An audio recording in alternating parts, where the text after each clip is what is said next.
नमस्कार दोस्तों, इस वक्त भारत में दो इवेंट्स की हर तरफ चर्चा है।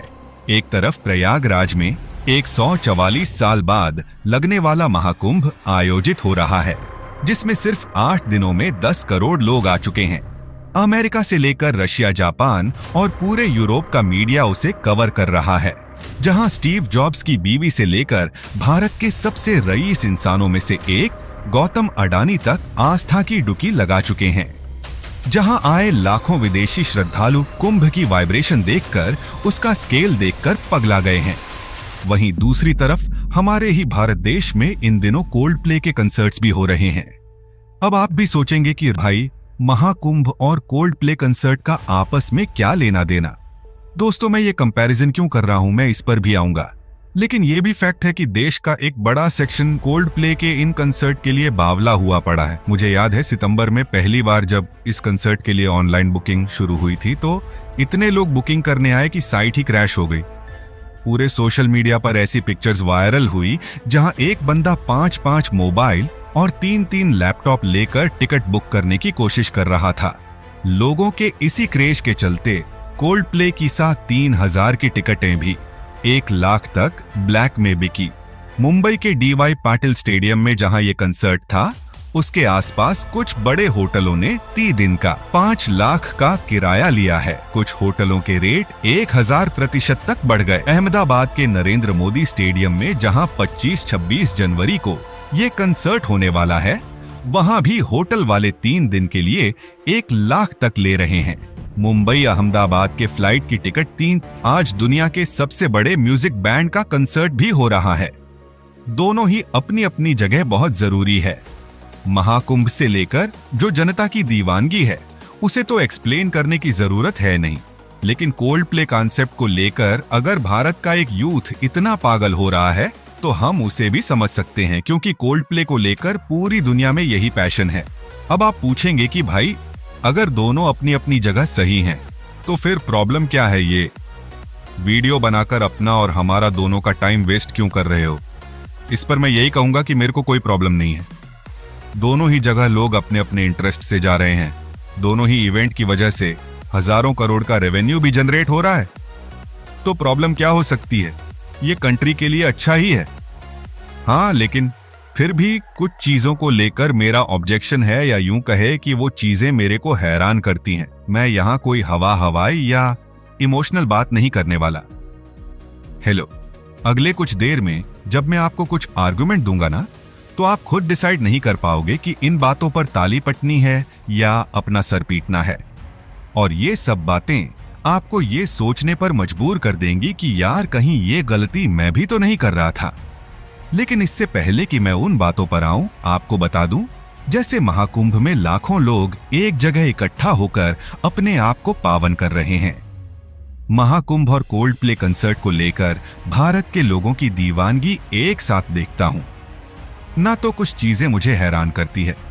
सबसे पहले तो एक तरफ महाकुंभ को लेकर पूरी दुनिया बावली हो रखी है। स्टीव जॉब्स की वाइफ से लेकर जापान की साध्वी और रूस के 7 फीट लंबे चौड़े साधु से लेकर जर्मनी और इटली से आए भक्तों तक, हर कोई दुनिया के इतिहास के सबसे बड़ी गैदरिंग, सबसे बड़े इवेंट का हिस्सा बनना चाहता है। विदेशी भक्त योगी जी से मिलकर उनको भजन सुना रहे हैं। ग्रुप बनाकर विदेशी भक्त आरतियां गा रहे हैं। गंगा जी के किनारे ये लोग महीने भर का कल्पवास कर रहे हैं, और हमारे यहाँ के फैशनेबल यूथ को इसकी हवा तक नहीं है। कल्पवास करना या कल्पवास करने की सोचना तो दूर, उन विचारों को यह तक नहीं पता कि कल्प का मतलब क्या होता है, टा। पर कोल्ड प्ले की सेल्फी पोस्ट करके खुद को कूल दिखाते कितने लोगों को यह पता होगा कि ब्रह्मा जी के दिन को कल्प कहा जाता है? और स्टीव जॉब्स की पत्नी जो भारत में कल्पवास करने आई थी, वो क्यों आई थी? आपने कोल्ड प्ले की प्लेलिस्ट तो रटी हुई है, या अच्छी बात है, मगर अपने ही सनातन धर्म का अगर इतना बड़ा इवेंट हो रहा है, तो कम से कम उसका ABCD तो समझना चाहिए, ताकि कल कोई फॉरेनर ही अगर आपको पूछ ले तो आपको शर्मिंदा ना होना पड़े। बताओ भाई, तो कल्प को आप ऐसे समझ लें कि जैसे हम इंसानों का टाइम कैलकुलेट करने का तरीका है, उसी तरह देवताओं की भी अपनी काल गणना होती है। और जैसे देवताओं की काल गणना होती है, उसी तरह ब्रह्मा विष्णु महेश की भी काल गणना होती है। जब हम इंसानों के 360 दिन होते हैं, तो देवताओं का एक दिन होता है। जब देवताओं के 360 दिन होते हैं तो ब्रह्मा जी का एक क्षण होता है। और सुनिए, जब हम मनुष्यों के 4,30,000 साल होते हैं तो उसे कलयुग कहा जाता है। कलयुग का 2 गुना समय द्वापर का होता है। द्वापर का 2 गुना टाइम त्रेता युग का होता है और त्रेता युग का 2 गुना समय सतयुग का कहा जाता है। और जब ये चारों युग 1000 बार बीत जाते हैं तो ब्रह्मा जी का एक दिन होता है और उसे ही कल्प कहा जाता है। अब हमारे पुराणों में मान्यता है कि कोई इंसान अगर कुंभ के समय पौष की पूर्णिमा से माघ की पूर्णिमा तक अगर 1 महीने का कल्पवास करे तो इस 1 महीने में उसे इतना पुण्य मिलता है जो ब्रह्मा जी के एक कल्प के बराबर होता है। मतलब लाखों सालों की तपस्या का फल वो सिर्फ 1 महीने में पा सकता है। मैं फिर से क्लियर कर दूं दोस्तों, बात यहां किसी को ऊंचा या नीचा दिखाने की बिल्कुल नहीं है। अगर किसी एक पवित्र काम के लिए दुनिया भर से लोग ट्रेवल करके भारत आ रहे हैं, सुबह शाम टीवी पर आप वो सुन रहे हैं, तो कम से कम ये तो पता लगा लीजिए कि ये शब्द है क्या। मुझे ऐसा लगता है कि स्पिरिचुअलिटी और मानसिक शांति को लेकर हम लोगों के पास खजाना छिपाए ऐसा ट्रेजर है जिसे देखने के लिए दुनिया भर से लोग यहाँ आते हैं, तप करते हैं ताकि वो भी अपने कर्म में सुधार कर सके। और एक हम लोग हैं जो उस खजाने के ऊपर बैठे हैं और हमें पता ही नहीं कि हमारे पास है क्या। मतलब कोल्ड प्ले के कॉन्सेप्ट में जाकर अगर आप पर रील डालने से आपको अपने सर्कल में वैलिडेशन मिलता है, आप बड़े कूल बनते हैं, तो आप क्या करते हो? एक टिकट के लिए होटल बुकिंग के लिए 1 करोड़ 1 लाख तक खर्च कर सकते हो। लेकिन जिस महाकुंभ में स्नान करने से आपकी जिंदगी के पाप धुते रेरे होती है दोस्तों, कि इंस्टाग्राम वो अजीबोगरीब इंसान क्या हरकतें कर रहा है। मतलब कुंभ में इन लोगों को उसी चीज से मतलब है जहां तमाशा है। लेकिन महाकुंभ में आकर लोगों को किस भाव से आना चाहिए, कैसे डुबकी लगानी है, उसकी एक विधि है। इस बारे में कोई बात ही नहीं कर रहा है। और डुबकी लगाने से पहले जो भी आपका संकल्प है वो संकल्प भी जरूर लें। स्नान के बाद फूलों या नारियल को गंगा में प्रवाहित नहीं करना होता, बल्कि उसे घाट के किनारे पर रखना होता है। स्नान के बाद आपको साफ कपड़े पहनने होते हैं। और एक बात और, स्नान के बाद आपको दान जरूर करना होता है। अगर आप किसी धर्मशाला में रुके हैं तो वहां दान कर दें। किसी पंडाल में खा रहे हैं तो वहां अपने सामर्थ्य के हिसाब से दक्षिणा दे दें। हो सकता है इनमें से कुछ बातें आपको पता हो, लेकिन ये सारी बातें इतनी डिटेल में यहां इसलिए बता रहा हूं कि जब आप महाकुंभ में स्नान के लिए डुबकी के लिए गए हो तो उस स्नान को पूरी विधि और आस्था के भाव से करो। ब्रो, कुंभ में जाना कोई दोस्तों के साथ मनाली या गोवा जाने का प्लान नहीं है कि चलो भाई घूम के आते हैं, वहां की वाइब चेक करके आते हैं। अपनी बकेट लिस्ट में एक और टिक हो जाएगा। ऐसा नहीं करना चाहिए। महाकुंभ में आना कोई मॉल में घूमने आना जैसा नहीं है। जब तक आप उस आस्था को, उस आयोजन की पवित्रता को महसूस नहीं करेंगे, तब तक इससे होने वाले पुण्य को कैसे कमाएंगे?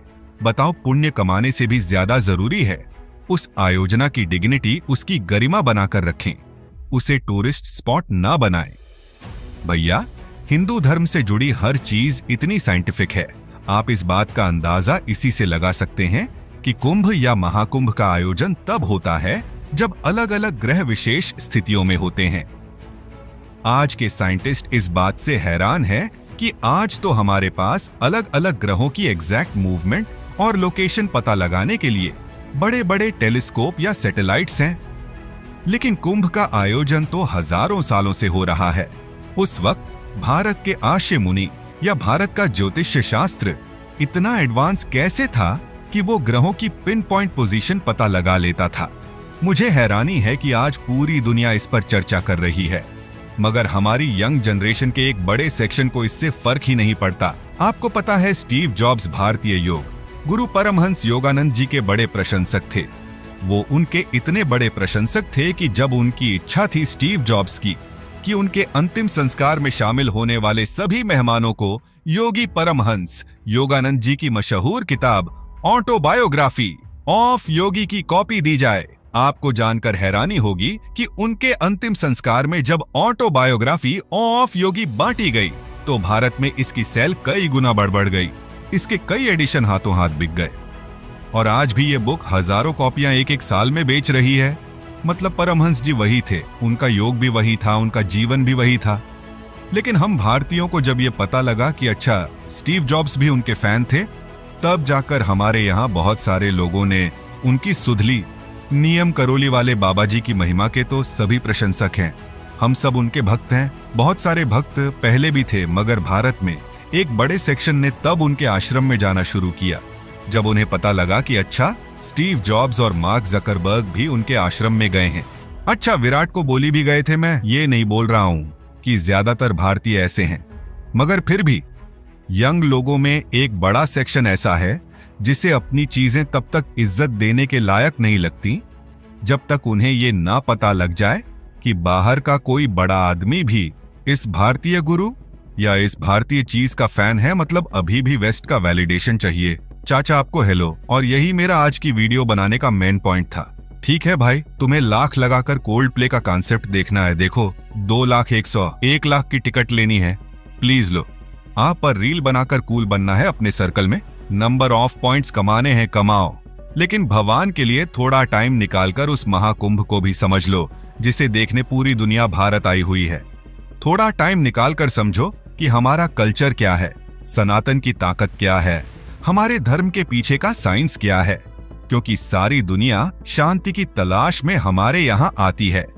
क्या वजह है कि एक वक्त पर हम आर्ट से लेकर साइंस हर चीज में विश्वगुरु था। दुनिया की सबसे बड़ी यूनिवर्सिटीज कहाँ थी? हमारे यहाँ। दुनिया की सबसे पुरानी किताबें कहाँ लिखी? हमारे यहाँ। मेरी उन लोगों से कोई प्रॉब्लम नहीं है जो कोल्ड प्ले या किसी भी बाहर के म्यूजिकल बैंड के फैन है, ये आपकी चॉइस है, I am fine with it, मेरे को कोई इशू नहीं है। लेकिन मेरी थोड़ी सी तकलीफ या यूं कहे कि दुख इस बात का है, हैरानी इस बात की है कि एक बाहर के ग्रुप के लिए इतनी दीवानगी, और आपके जिस महाकुंभ की दुनिया दीवानी है उसकी आपको खबर भी नहीं है, उसका आपको ABCD भी नहीं पता। ये अच्छी बात नहीं है, बस इतनी सी बात है और कुछ नहीं। बाकी आप लोग बताइए इस मुद्दे पर आपकी क्या ओपिनियन है, कमेंट करके जरूर बताइएगा। आप इसे कैसे देखते हैं? मैं कमेंट रीड करना चाहता हूं। मैं चाहता हूं इस वीडियो को आपने कैसे लिया है। वीडियो सही लगे तो इसे अपने दोस्तों से जरूर शेयर करिएगा और उनको भी